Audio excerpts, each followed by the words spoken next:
Thank you. Diolch yn fawr. Diolch yn fawr. Welcome to the Labour Party 2016 Leadership Debates at the All Nations Centre here in Cardiff.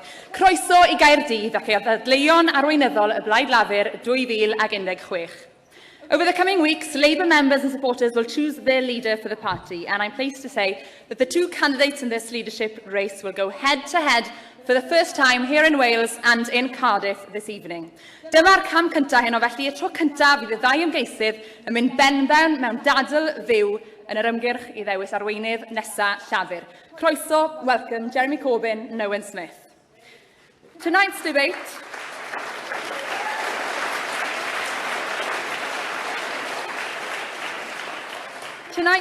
is a bit of a departure from the traditional hustings that people may be familiar with from last year.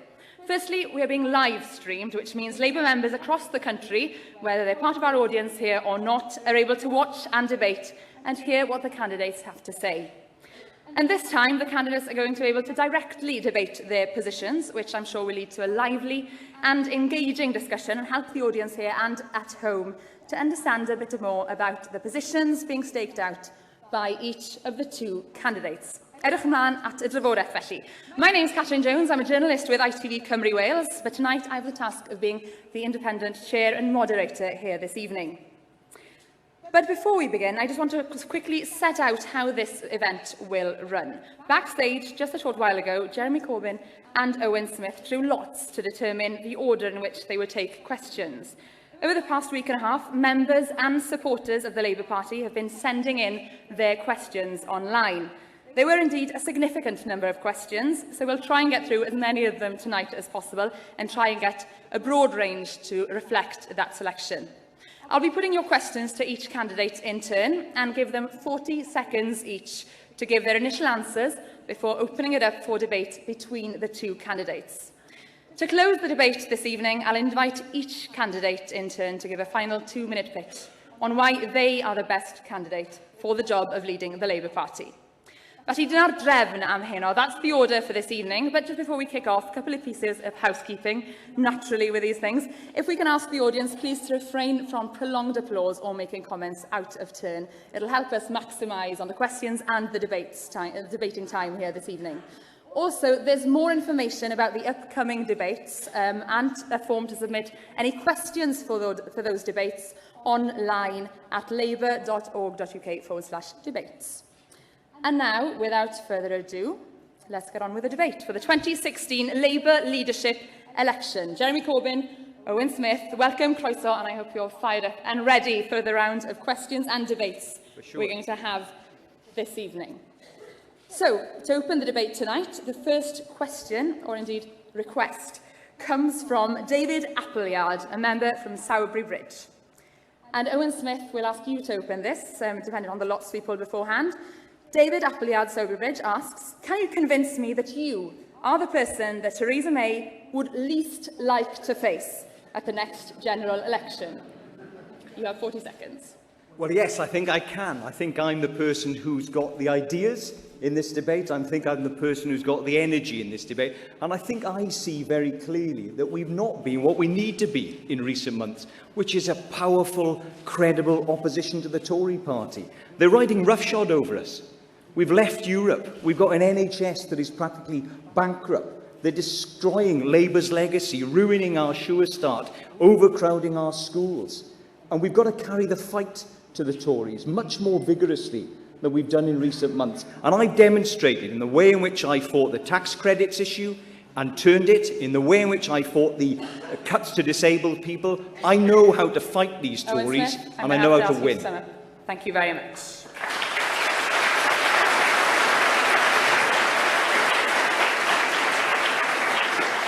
Jeremy Corbyn, can you convince David Appleyard that you're the person that Theresa May would least like to face at the next general election? Thanks, David. Thanks for your question. Theresa May is a Tory Prime Minister. Theresa May is likely to be presiding over a bargain basement economy that's going to attack all of our rights, our living standards and all of our public services. She doesn't understand the strength of ordinary people's feelings all over the country, which is why I've tried to change Prime Minister's question time around from a public school theatre into asking the questions that are put to me by ordinary people all over this country. I think it's important to do that. I think we can put it to her that what she's doing is wrong, and in the past 10 months we've defeated the government 22 times in Parliament. When we work together, we win. When we work together, we do defeat the Tories. Thank you very much.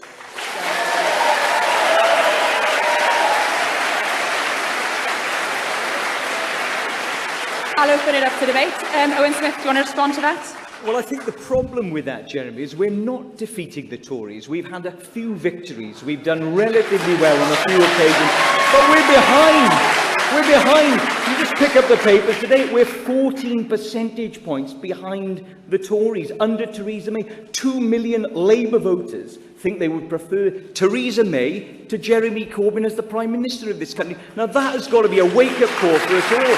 You can't be satisfied with that. I'm not satisfied with that. You know, I'm pleased that we won on PIP. I'm pleased that we won on tax credits. But I don't think that's sufficient. I want us to be looked at by the country as a credible, respected opposition and a Labour government in waiting. I know you're radical. I'm radical. But I want us to be radical in government, not radical in protesting against the Tories. Owen.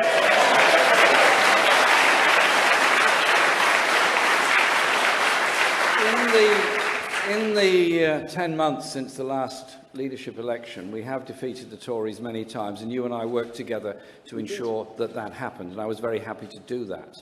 We won all 4 by-elections, 3 with a big swing to Labour. We won 4 mayoral contests. We picked up a lot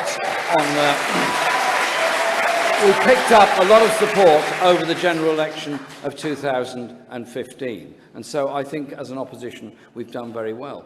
We were ahead in May. Then came the wave of resignations, then came the threat to unity in the party, and that is what has put us behind in the polls. So, Owen, I honestly believe that come the end of this contest, you and I are going to be able to work together in Parliament in order to put forward a decent anti-austerity strategy, even stronger than we've been able to mount so far, because the party, I hope, will unite around an economic strategy which is about investment to protect and create jobs, which is about showing just exactly what the Tories are about. And that way, we can use this massive membership we've got to defeat the Tories and win a general election.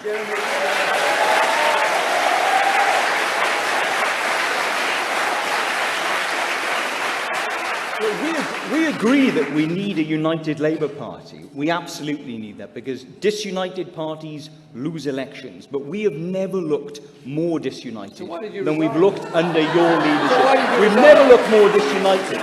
And part of the reason we are so disunited is we are losing. We lost in the local government elections 18 seats.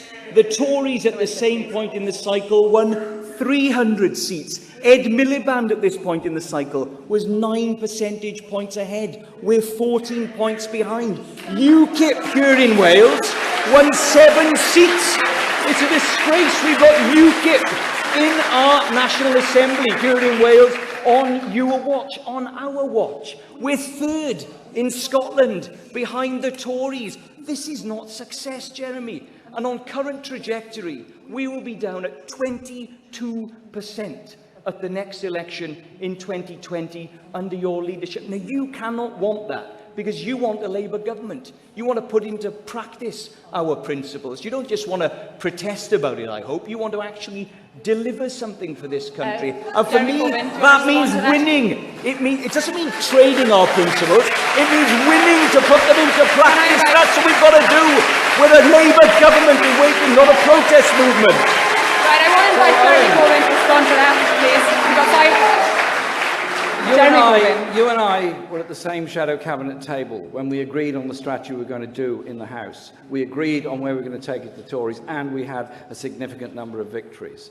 And we did defeat the Tories in the May elections. I wished it had been by more, but we were ahead of them at the end of it. And the party is growing massively in membership. That must show something.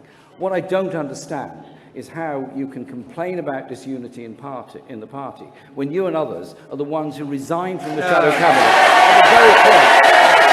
at the very point when we could have taken it to them. Jeremy, I'm not having that, because you know, Jeremy, that I wasn't part of any coup in the Labour Party. Oh no, I didn't resign from the shadow cabinet on that Sunday.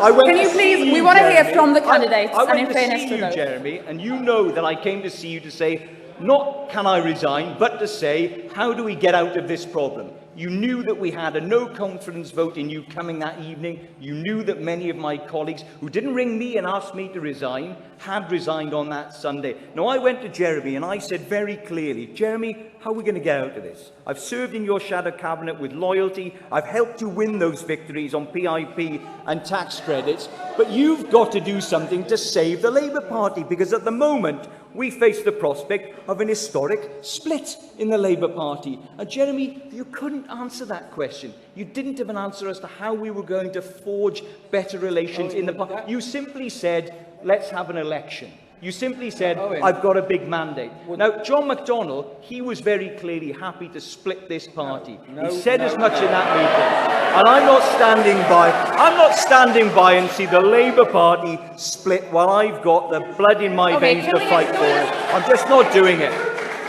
John McDonnell has been an MP since 1997. He won a seat off the Tories. He's now made it into a very strong Labour seat. And at that interesting discussion that you and I had about the future direction of the party, you concluded it by offering me unopposed election to a position that doesn't exist as president of the party, and invited me to step aside. I pointed out, yes, there were problems in the Parliamentary Labour Party, and I think you would also concede that I appointed a shadow cabinet that reached out a long way in the party, way beyond the politics that I'd adopted beforehand. And surely the best thing is for us to recognise what is happening in this country and work together to defeat the Tory party, not indulge in what we're doing now. Okay, I'm going to bring it to a close there, because in fairness, Owen Smith, you did open, and I'm sure we'll revisit a lot of those topics with the next question, in fact. This comes from John Bath in London, and you'll have 40 seconds again to summarise your answer to this and then go on to debate. Jeremy Corbyn, you'll be answering first. Do you think that in order to be an effective leader of the Labour Party, the leader of the party needs to have the support of a majority of the Labour members of Parliament? It would be a good thing if Labour MPs got behind their leader and worked with them rather than briefed against them all the time. I understand political differences and I understand dissent. I understand that because I practice political differences and dissent myself, as everybody is very well aware. But personal abuse is simply not acceptable. Endlessly personally briefing against people is not acceptable. An effective leader of the Labour Party must have the support of party members and affiliates, and I think members of Parliament should recognise that the structure of our party has changed. And I had, last year, a very strong democratic mandate to try and change things in this country, and I believe we have changed politics in this country. Thank you very much.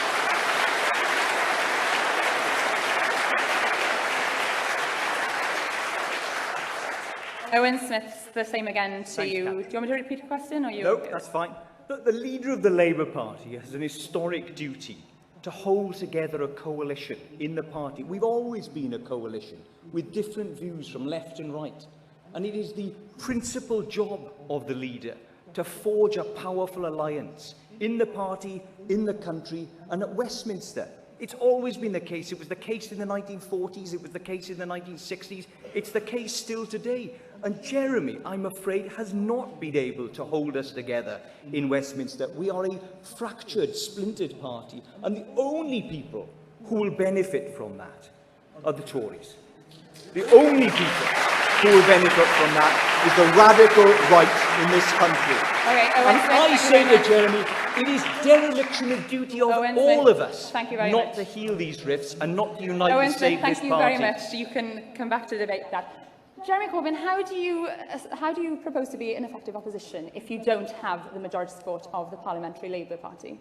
I think the majority of Labour MPs actually want us to be an effective opposition. There are a very small number who are filling up the airwaves with various fearful announcements that they constantly make.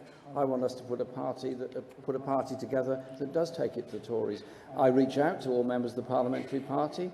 If re-elected, I will be appointing a broad shadow cabinet, as I have before, and I'll be encouraging every Labour MP to work with the shadow team on taking part. But I tell you this, when Labour MPs decide collectively, or a small number of them decide collectively not to do something and refuse to turn up to a debate on the economy, for example, because it was opened by John McDonnell, that's silly, childish behaviour. Their duty is to be out there putting it to the Tories.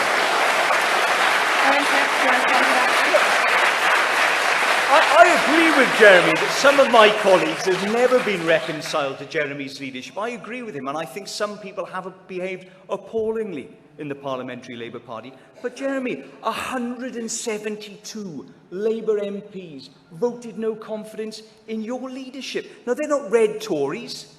These aren't people who want to see the Tories back in power. They're not Blairites. They're just Labour MPs.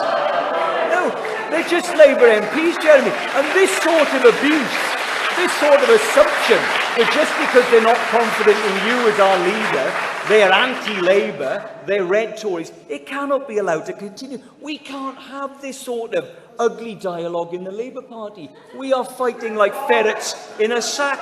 And it's the Tories who will benefit if we aren't united. So, Jeremy, you've got to do more to pull us back together. And I'm afraid I don't think you can. I'm the last one to do an ugly dialogue with anybody, quite honestly. And I read some memoirs of Harold Wilson at the time I was elected to this position. And he used to, every Wednesday afternoon, open his office and any Labour MP could go and talk to him. I've done the same. I've had very long conversations with a large number of colleagues. I've learned quite a lot from those conversations. I hope they've learned things as well. We've got to understand each other better. That surely is the right way of doing things. But we've got to recognise the Parliamentary Party is very important, a very important part of the Labour Party and the Labour movement, but it's not the entirety of it. We have to represent what our members want, what our affiliates want, and above all, the communities that our members and affiliates represent want as well. Therefore, I was very pleased when we managed to turn it around from abstaining on the welfare reform bill a year ago to absolutely opposing it and eventually working together, defeating them on tax credits. And who led that campaign, Jeremy? Who led that campaign in your shadow cabinet? I did. I was the Shadow Secretary of State for DWP who led the campaign on tax credits and on food. I was the one who took the fight to Ian Duncan-Smith. I was the one who mentioned when he fell. You were the Shadow Secretary of State. And I was desperate to fight for a Labour victory. But at the moment, Jeremy, I say again, we're 14 points behind the Tories. We don't look like ousting them from power. And that is because we are not convincing the country that they've got to put back their trust in us, so they can look at us under your leadership and see a credible and radical government in waiting. And the reason for that is we've not put in place a programme. We've had lots of great slogans like anti-austerity. But what are we for, Jeremy? I'm for pro-prosperity. I'm for a massive Keynesian investment programme in this country, a British New Deal. I'm for actually winning in order to put on the table proper workers' rights. Increase wages. We've got to get into power to do that. We're shaking our fist through the railing. We're all there for winning. We're all there for I wonder sometimes. Owen, you've made a lot of statements over the last few days, and I'm really pleased you have. All of them were actually already been made by the Shadow Cabinet during the past year. Many have been made by John McDonnell. And if we can come together on an economic strategy which is about investment, which is about public investment, which is about a national investment bank, then that's good, because that is really what this country needs. The Tories will take us down to a bargain basement island off the continent of Europe with low wages, high profits, grotesque levels of inequality, and a growing service economy at the expense of our manufacturing economy. You and I don't want that. We want something very different, which does require us to work together to get that investment, to get a government that is prepared to intervene in the economy and provide everyone with decent standards of living that they not just want, need and deserve, and that we don't go into a cycle of intergenerational poverty, which is what has happened with 30 years of neoliberal economics all across Europe and the USA. Final remarks. Jeremy, you and I... Thank you. You and I, Jeremy, agree on much of the analysis of what's gone wrong in our economy. We share that view that we've got a long-term structural crisis. Well, you say we put in place these policies. It's just not true, Jeremy. I sat in the shadow cabinet with you. I didn't once hear you talk about a £200 billion, and certainly not a £500 billion investment fund that John McDonnell has now announced since I announced it. I don't think I've ever heard you say, well, it's true, I sat alongside him. I've said, let's invest 4% per year in the NHS, and I've said precisely how I pay for it, by introducing a wealth tax. I've said that we should be cutting pension relief for the wealthiest people in this country. I've said that we should be increasing corporation tax. I've said that we should reverse the inheritance tax. I've said explicitly how we should raise an extra £20 billion in new taxes on the wealthiest people and the corporations in this country, and I've said precisely where I would spend that. Now, Jeremy, if we'd put in place that programme, if you'd been articulating those concrete proposals instead of sloganising